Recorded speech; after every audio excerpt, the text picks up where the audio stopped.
lagi ya bersama dengan Ibu Citra. Bagaimana nih sahabat siswa kabarnya hari ini?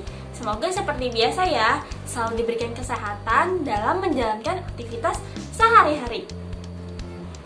Baiklah, jika pada pertemuan sebelumnya kita membahas mengenai kondisi alam dan juga kondisi penduduk di wilayah Asia Tenggara, nah sekarang kita lanjutkan yuk mengenai interaksi antar negara di Asia Tenggara. Nah sahabat siswa, materi ini sangat penting loh dan juga sangat menarik untuk dipelajari. Karena dari sini sahabat siswa dapat melatih jiwa nasionalisme dan juga daya juang dalam hidup bertetangga atau bekerja sama dengan negara lain. Langsung saja yuk, kita simak sama-sama ya. Tetap fokus.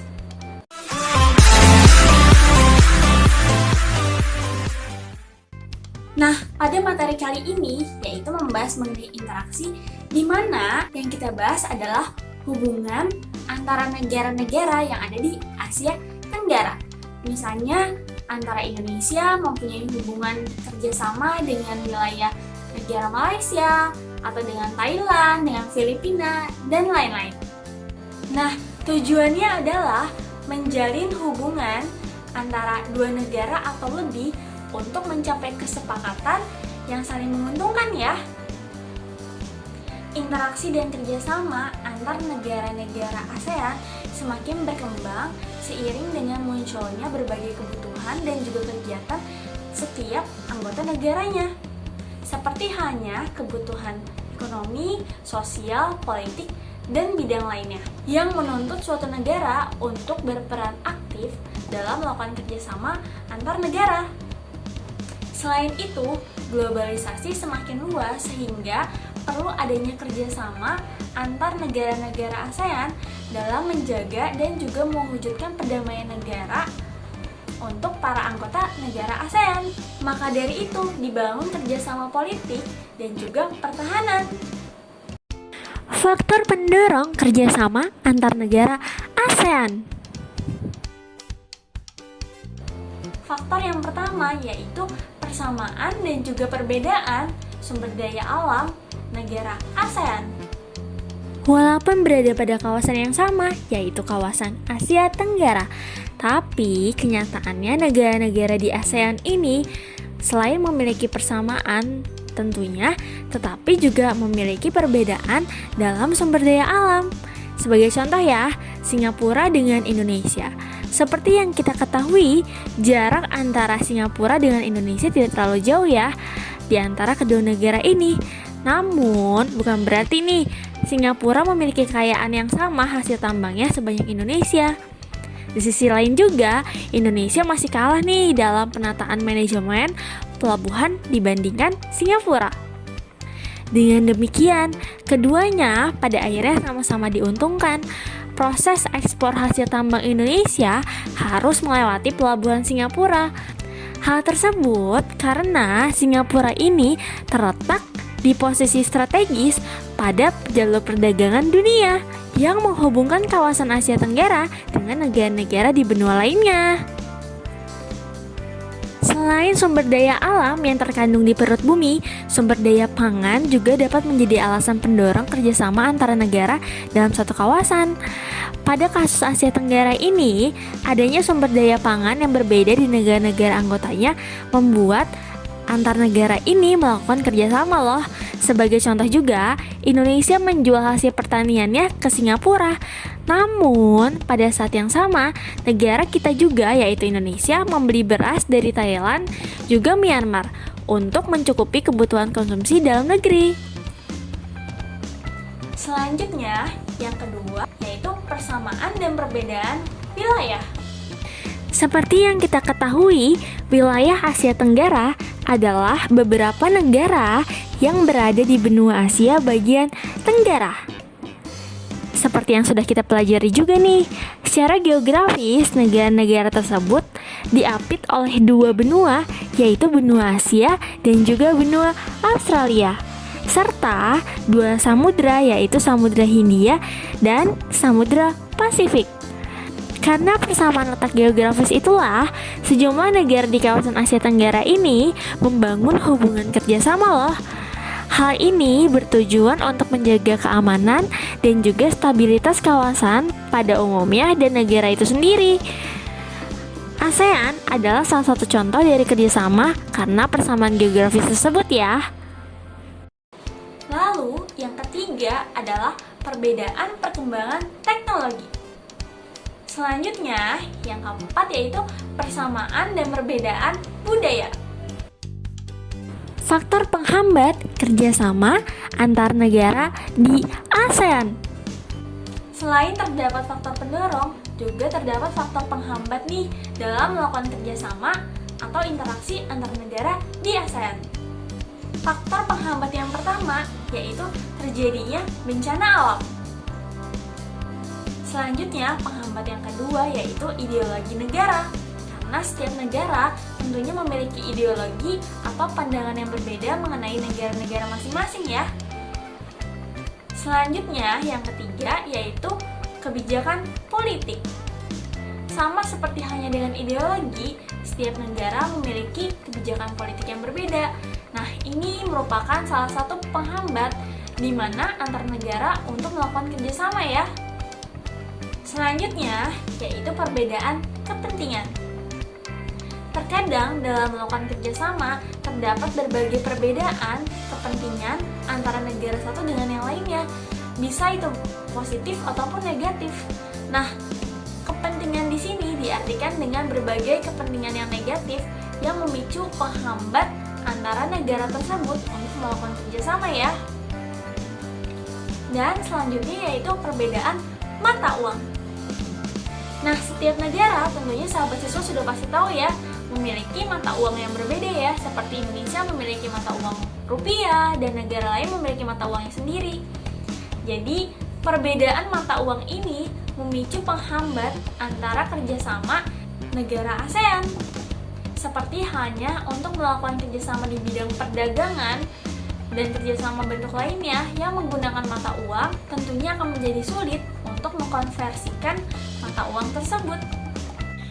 Bentuk kerjasama antar negara ASEAN.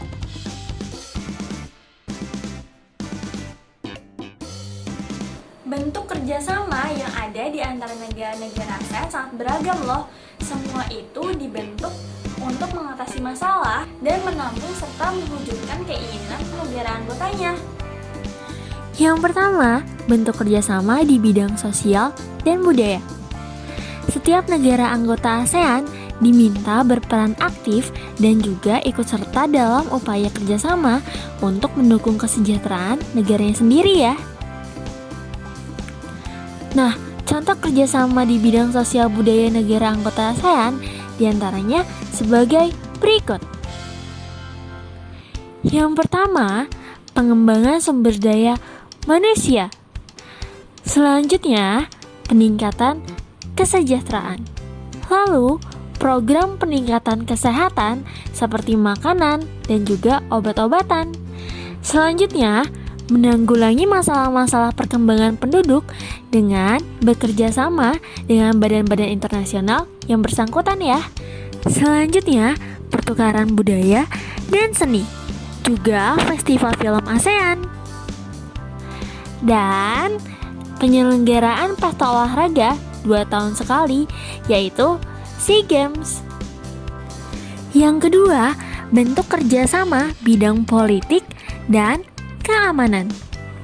Kerjasama ini ditujukan untuk menciptakan keamanan, stabilitas, dan perdamaian antar negara di ASEAN.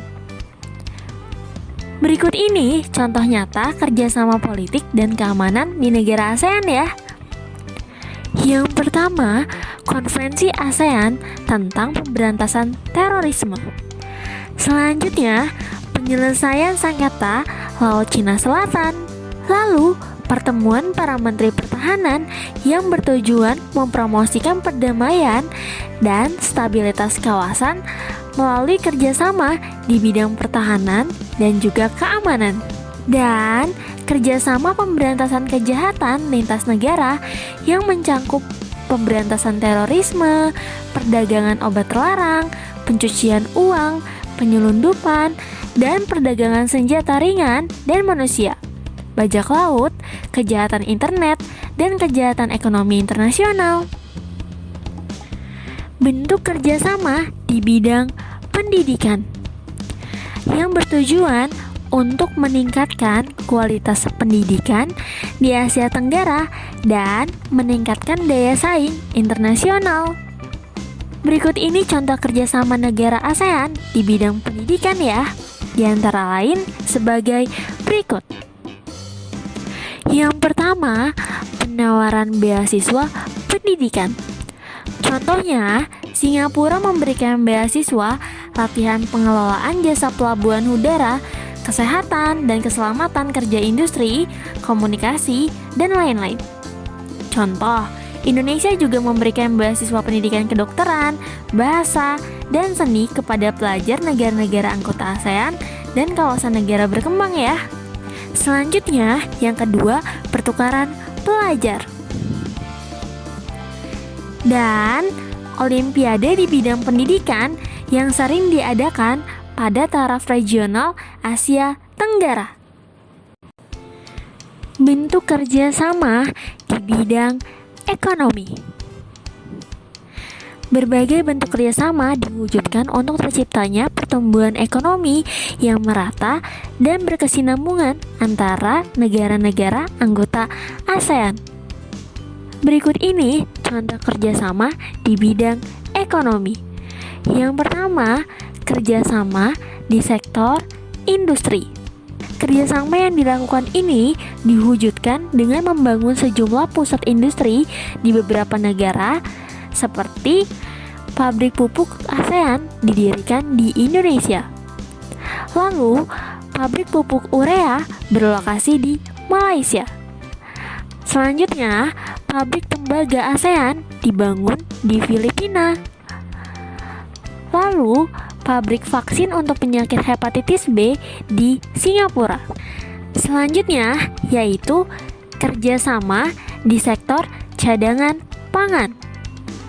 Seperti yang kita ketahui, ASEAN ini memiliki 2 lumbung padi utama ya, yaitu di Vietnam dan juga di Thailand. Kedua negara ini terus berkomitmen untuk menjadi penyedia cadangan pangan bagi negara-negara anggota ASEAN. Selain kedua lumbung padi tersebut, negara-negara lainnya yaitu seperti Singapura, Malaysia, Filipina, dan juga Indonesia memiliki komitmen untuk menyediakan cadangan pangan dalam kondisi darurat. Selanjutnya, yang ketiga yaitu kerjasama melalui kawasan perdagangan bebas atau sering disebut dengan AFTA, ASEAN Free Trade Area. AFTA adalah satu bentuk kerjasama yang berfungsi membantu produsen dari sektor produksi di tingkat lokal untuk mendapat fasilitas yang bersifat khusus. AFTA ini sangat berperan penting loh sahabat siswa dalam proses perdagangan antara negara-negara anggota ASEAN. Dengan kerjasama ini, sejumlah kendala perdagangan dapat teratasi ya. Pada gilirannya, secara tidak langsung, kerjasama ini juga dapat membantu memperbaiki daya saing produk buatan lokal dari negara-negara anggota di pasar ASEAN ya. Kerjasama perdagangan ini tidak hanya berlaku untuk produk berupa komoditas atau barang saja.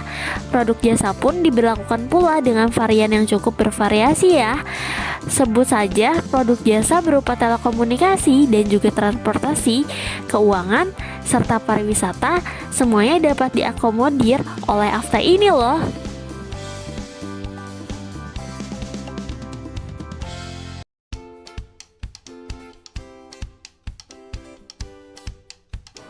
Hayo, bagaimana? Sudah pada paham belum nih mengenai interaksi antar negara di kawasan Asia Tenggara?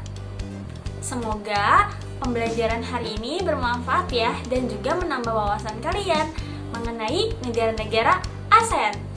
Baiklah, Ibu akhiri pertemuan hari ini. Mohon maaf bila ada kesalahan. Assalamualaikum warahmatullahi wabarakatuh. Salam sosial.